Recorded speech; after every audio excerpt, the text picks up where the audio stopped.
Le grand entretien avec Hervé Ducreux, qui est président de Kiloamps. Bonjour Hervé Ducreux. Bonjour Michel. Kiloamps, amps c'est quoi? C'est des ampères. Des ampères, voilà. Et kiloamps, c'est des milliers d'ampères. Voilà. Que fait Kiloamps, votre société? Kiloamps transporte des courants forts, donc des milliers d'ampères, dans tous les milieux industriels et autres, partout où on a besoin de transporter du courant en fait. Oui, mais pas du courant comme on arrive chez soi. Non, chez soi on a du 10, 16 ampères. Ouais. On est à partir de 2000 jusqu'à 100 000 et plus, quoi. Voilà. Quelle est l'histoire de votre société? Alors l'histoire, c'est l'histoire de 5 personnes qui travaillaient ensemble déjà dans ce domaine-là, dans une autre société, qui, pour des raisons diverses, n'a pas vraiment continué dans ce domaine. Et donc nous avons décidé de mettre en commun notre savoir, il y a 25 ans maintenant, pour créer cette société donc, qui, dans le transport de courant fort. Et je suis le dernier aujourd'hui, puisque tous les autres sont en retraite. Ils étaient tous plus âgés que moi au départ. Voilà. Et ça correspondait évidemment à un besoin, à un marché. Ça correspond à un marché. Que faisiez-vous avant? Plus ou moins la même chose. Alors avant, à titre personnel, donc j'ai fait des études d'ingénieur électromécanicien, électrotechnicien même plus précisément, et j'ai travaillé pendant 15 ans comme ingénieur commercial export. Et donc c'était une suite logique dans un milieu que je connaissais bien, que mes collègues connaissaient bien aussi. Et donc vous avez créé la boîte? On a créé la boîte il y a 25 ans. Avec quelques personnes? Avec 4 autres personnes. 4 autres personnes, voilà. Donc cette boîte, on va le voir, se porte bien. Comment ça marche? Comment ça marche? C'est-à-dire qu'est-ce que... Alors donc vous me dites, je transporte de l'électricité. En gros, on fabrique des conducteurs en cuivre et en aluminium. Vous êtes transporteur d'électricité? On est transporteur d'électricité. Voilà, mais pour qui et d'où ça vient et alors, comment ça fonctionne? En fait, ça fonctionne de manière simple. On va d'un point A à un point B, oui, avec un courant transporté, et on va le transporter avec des matières conductrices, généralement du cuivre ou de l'aluminium. L'aluminium parce que c'est moins cher, le cuivre parce que c'est plus conducteur, et on va dans un certain nombre de cas le refroidir avec de l'eau pour passer encore plus de courant. C'est le cas par exemple dans la sidérurgie, qui est un de nos gros marchés, où nous allons fabriquer des câbles ou des tubes qui vont transporter du courant pour alimenter des fours par exemple qui vont transformer de la ferraille en acier. Donc là, il faut du courant qui arrive avec une puissance puissance très élevée. Voilà, un four électrique correspond à peu près à la consommation électrique d'une ville de 100 000 habitants. Ah oui. Un four. Ah oui. Donc là, c'est pas des petits fils qui arrivent? Non, c'est des câbles qui font à peu près, en section, on est entre 5 et 7 000 mm², contre le 2 mm² et demi qu'on a à la maison pour la machine à laver. Donc supposons que j'ai un four chez moi, chez moi, je m'adresse à vous. Comment ça marche? Vous n'avez pas de four chez vous?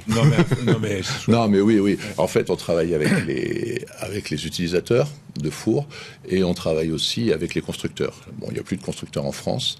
C'est pour ça qu'on a un marché très très tourné vers l'export. Les aciéries non plus, il n'y en a plus beaucoup. Et par contre, on a une deuxième activité dans le domaine de la canalisation électrique, donc où on est sur des puissances un petit peu moins fortes, mais qui restent très fortes quand même, donc de l'ordre des milliers d'ampères.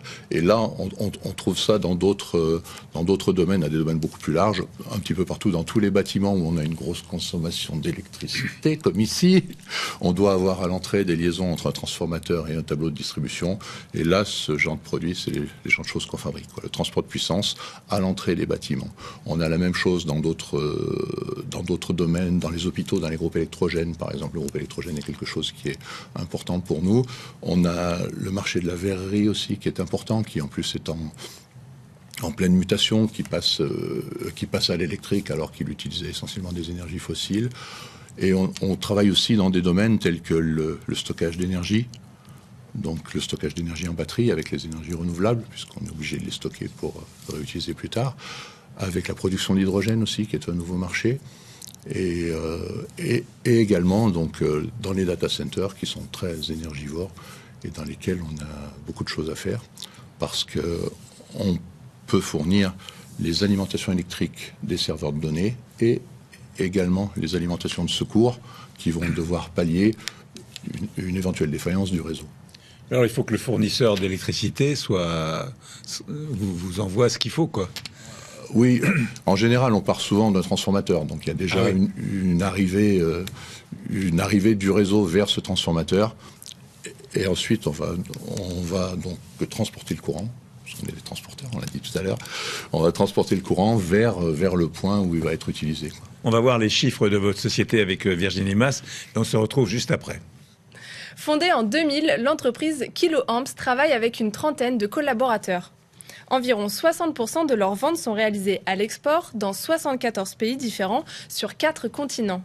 Le taux de recyclabilité des produits vendus est de 80%.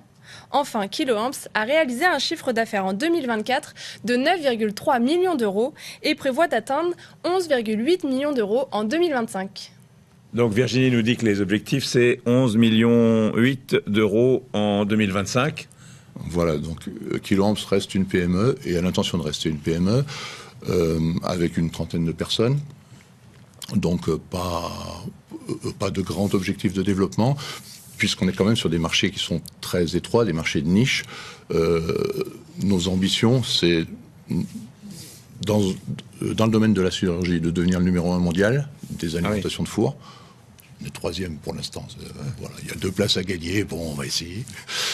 Et dans le domaine de la canalisation électrique, où nous sommes le plus gros à fabriquer en France, puisque les grands du métier, que je ne vais pas citer, mais les grands du métier fabriquent tous à l'étranger. Donc on est le plus gros à fabriquer en France en étant tout petit. Et notre ambition, c'est de devenir plus international, puisque c'est un marché sur lequel, pour l'instant, on est encore très franco-français. Notre export dans ce domaine-là, alors qu'il est de 80% dans la gamme sidérurgie, là, est plutôt via des entreprises françaises qui exportent. Sur quoi repose votre savoir-faire ? Sur les personnes. Sur les personnes, essentiellement, parce que comme on est sur des marchés qui sont vraiment des marchés de niche, les gens ne connaissent pas en général. On parle de câbles refroidis par eau, quoi. Vous mettez de l'eau dans des produits électriques. De gaine à barre, les gens comprennent Benabar maintenant. Donc, notre savoir-faire, il est interne et on accorde beaucoup d'importance à la formation interne. On prend des alternants qu'on essaye de garder après pour essayer de garder ce savoir-faire qui dépend essentiellement des personnes. On n'a pas de machine exceptionnelle, on n'a rien d'exceptionnel. Simplement, il y a des choses qui se perpétuent et qui se développent. On est très, très, très axé vers l'innovation parce qu'étant sur des tout petits marchés, on sait ce que font nos concurrents savent ce qu'on fait. Il faut vraiment être toujours à la pointe si on veut avoir un petit peu d'avance parce qu'on la garde pas longtemps. Donc voilà, c'est... Mais c'est vrai que pour transporter des kilos et des kilos d'ampères, donc il faut refroidir. Pourquoi on refroidit donc, dans certains cas. Donc dans la partie sidérurgie, c'est sûr. Dans la partie canalisation électrique, on est en train de mettre en place une gamme à ventilation forcée, qui pour l'instant n'existe pas, alors qu'il y a de la ventilation un peu partout autour. Donc la ventilation sera autonome. Intégré à notre canalisation, et dans ce domaine-là, ça va permettre d'aller dans les nouvelles gammes, des nouveaux marchés de l'énergie, où on a plus de puissance qui va transiter, parce qu'on a plus de consommation, quoi. Qui sont vos clients, alors ? Alors nos clients, donc la sidérurgie électrique, les Mittal, les autres, enfin tous les gens de ce genre-là, quoi, leurs fournisseurs principaux, qui sont les constructeurs de fours, et dans la partie... Dans la partie électrique, on va dire la partie canalisation, sont tous les grands de l'électricité.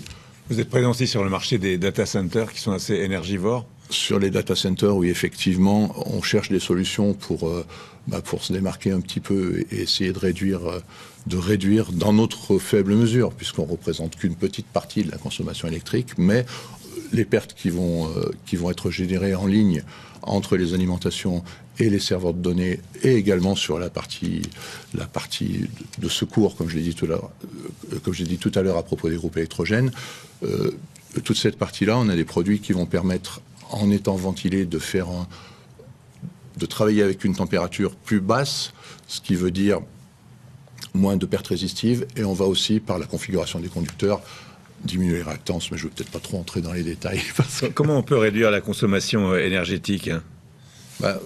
La disposition des conducteurs, par exemple, ça joue beaucoup. Une solution. Oui, ça joue beaucoup. On peut consommer beaucoup ou peu. Alors, il y a des limites, bien sûr, hein, mais si on travaille avec cet esprit-là, avec cet esprit d'électricien, et on a rencontré des cas où des clients avaient des produits faits par chaudronniers, on va dire, des gens qui savaient très bien souder le cuivre et des choses comme ça, mais qui n'avaient pas cette dimension électrique qui est se poser la question de comment on va faire pour transporter l'énergie du point A au point B avec le minimum de pertes. Parce qu'il y a de la perte entre... Il y a de la perte en ligne systématiquement. Dès qu'on est, a fortiori en courant fort, lorsqu'on transporte du courant en très haute tension, on a beaucoup de tension mais on a peu de courant, et les pertes sont essentiellement liées au courant. Donc nous, en courant fort, on a des pertes fortes, donc on a plus de latitude pour essayer de les réduire. Quels sont vos objectifs à court et moyen terme ? Alors comme je l'ai dit, je voudrais qu'on soit numéro 1 mondial dans la sidérurgie, dans le domaine des alimentations de four de la sidérurgie, donc notre tout petit précaré, et puis être plus présent internationalement sur les nouveaux marchés que sont le stockage d'énergie en batterie, la production d'hydrogène et les data centers. Merci beaucoup.